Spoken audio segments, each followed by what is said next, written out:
all for being here. I'm so glad that we're getting to like come together because I really enjoyed talking with all of you, and you all have such brilliant and interesting perspectives. I'm glad those are able to come together.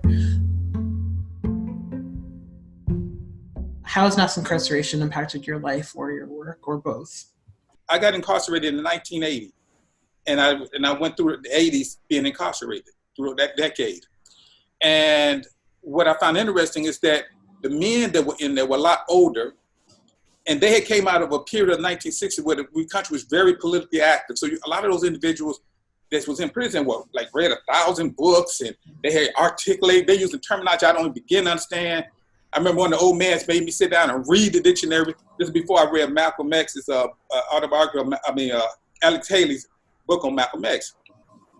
And so I came in a period where these old men were educating me.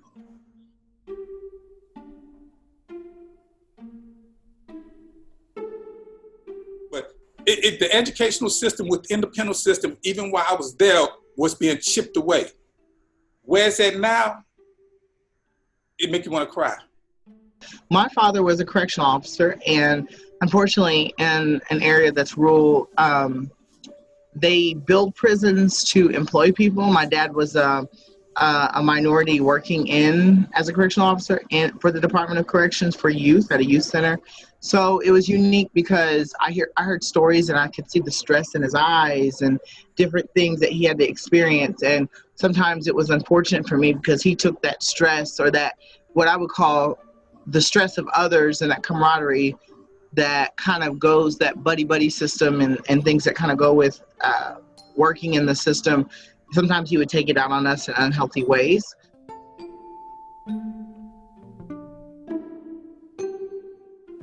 Seeing that from that perspective really sort of opened my eyes up to imagine how young people that are incarcerated really deal with situations being incarcerated.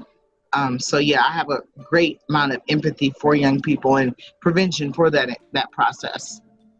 My mother, her sisters be affected by their sons being put in jail, and then watching them have to go through that. And it affects you in all different types of ways. So your mental health, your physical health, them having to go there and visit, and that's a violation in itself. They didn't commit a crime, but now they have to be searched and they have to see their sons in this way.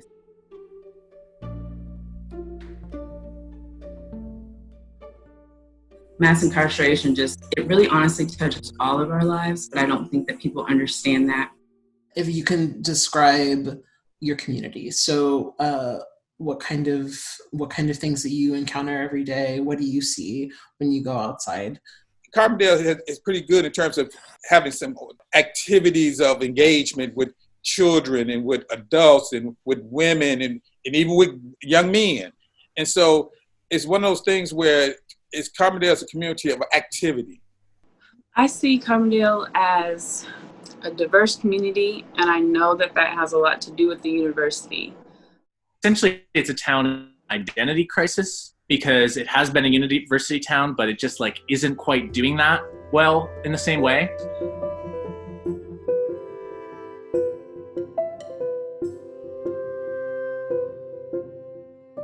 Another feature of it is, and this is part of Carbondale's place within the wider context of Southern Illinois, which, Southern Illinois almost seceded during the Civil War. It is culturally a deep South place, actually, and many of the towns surrounding Carbondale were sundown towns. This type of underlining atmosphere that exists, this history, allow us to be able to not to trust each other and not to even trust even the possibility of a wonderful outcome. So how has mass incarceration impacted that community or even communities within the area that you belong to? So mass incarceration in Carbondale is unique. It's not that a lot of individuals go to jail that are from Carbondale or even other communities. It's more like an oppression. So what happens is individuals get citations and fines for petty business offenses. Eventually they go to jail and then they're put in the system, and that disqualifies them from good paying state jobs, good paying opportunities, good paying chances. Sometimes it even affects housing and credit scores in certain cases. So it's sort of a oppressing thing, which I think can be worse in some situations. I'm seeing a lot of young men getting locked up, going to prison in this community, in not only in Southern Illinois, I'm talking about in this state. And not only that, I'm seeing an increase of women getting incarcerated, which we need to talk about more. What happens to those generations? What happens to those who will bear children, bring children into the world? Part of the surrounding economy is, as in so many places across the country, a number of prisons, which are major employers and very powerful kind of economic influences, over the course of the neoliberal era where the prison industry expanded so much. Factories closed down and prisons moved in.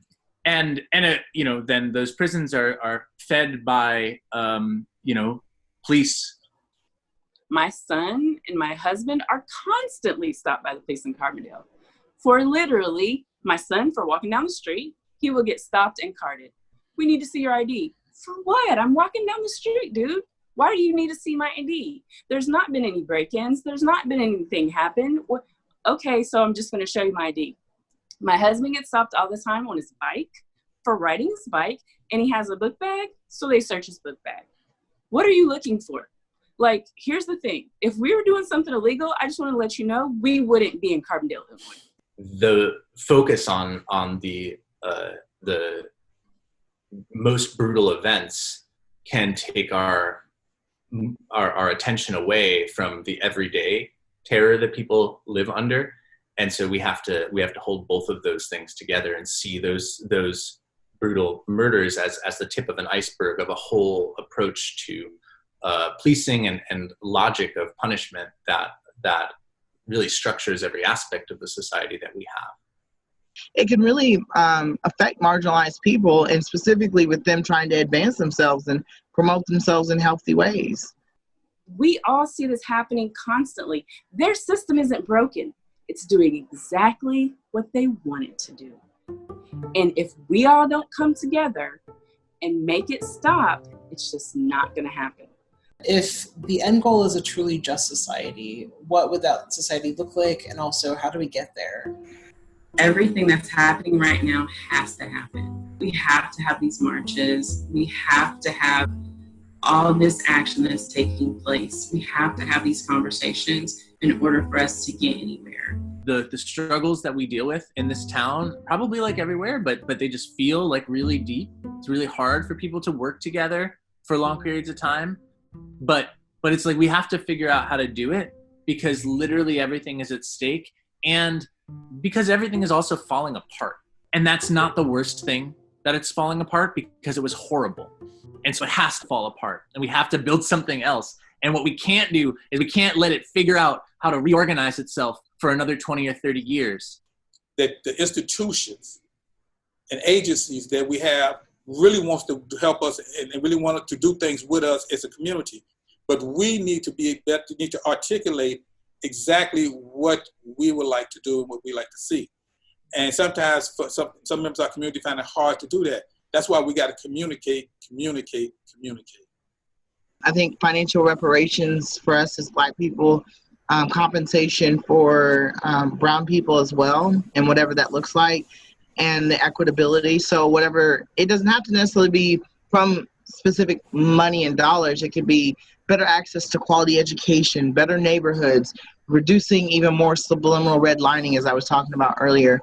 So many different things we can do to increase the community, and being action oriented and not just someone who is white just using their privilege because it's trendy, but really effectively using their privilege to make things equitable, not equal, but equitable. And I say equitable because equitability says I rise you up to the level. The arts are super important, and then just learning and studying different cultures, being open to different cultures, languages, history. We have to do that because we have to know that if we don't know our past, we're going to go right back into where we were before.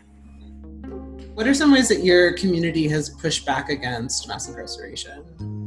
I'm involved with a project called the Carbondale Spring, which has been going on since February of 2019, and it's been an effort led by residents of the town to defund the police department, to reduce the police department budget, and to invest that money into projects that we think are addressing the deep social and economic and ecological challenges of our time at a micro, at a municipal level. Our aim is to build up the conditions of life outside of the traditional structures of the market or government food stamp programs or other things. And so we have been working with a broad coalition of different groups to grow as much food as we can. Like I'd say the last 1.5 to 2 years, we've been trying to work on the disproportionate rates of discipline against African American children in our high school. And so we figured that we'd be able to get people, involved. This summer, we did a march to remove the school resource officer position from the high school. And from there, we created a group. We got with the superintendent. We created an entire proposal, and we have different points that we want them. Our main goal is to remove the school resource officer, but also look at that discipline, why is this happening? We want more African American history throughout the entire curriculum. There's not anywhere that African Americans don't touch within the curriculum. So that's been our main focus this summer. Through the African American Museum and working with other organizations, we've been able to get the police department and their representatives into the museum and have conversations with members of our community. And then members of the community make checklists of things that we want to approach and deal with. Just don't have no conversation and walk away and it's all over. Just everybody have a conversation and nothing happens. That's crazy. And so it's one of those things where we have this conversation, and then we take on the responsibility and we go back at them and say, hey, we had this conversation. What are you doing? Have you accomplished that yet? Do you need us to help you accomplish that? Something has to give. And so I will conclude with that.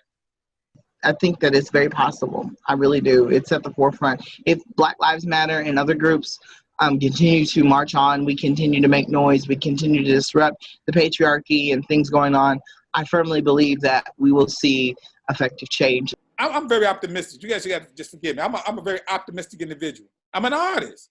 I fantasize, I dream, I think of solving problems. Can we at least pretend? Can we have a little theater here? And so it's one of those things where in order to maintain our souls, to maintain our state of mind so we can be able to work, stick around long enough to work through the problems that we have. We all have something to bring. We all have something to bring to the table. We just need to learn how to sit down, talk about that, and kind of figure out what do we have to bring and how are we going to put that together.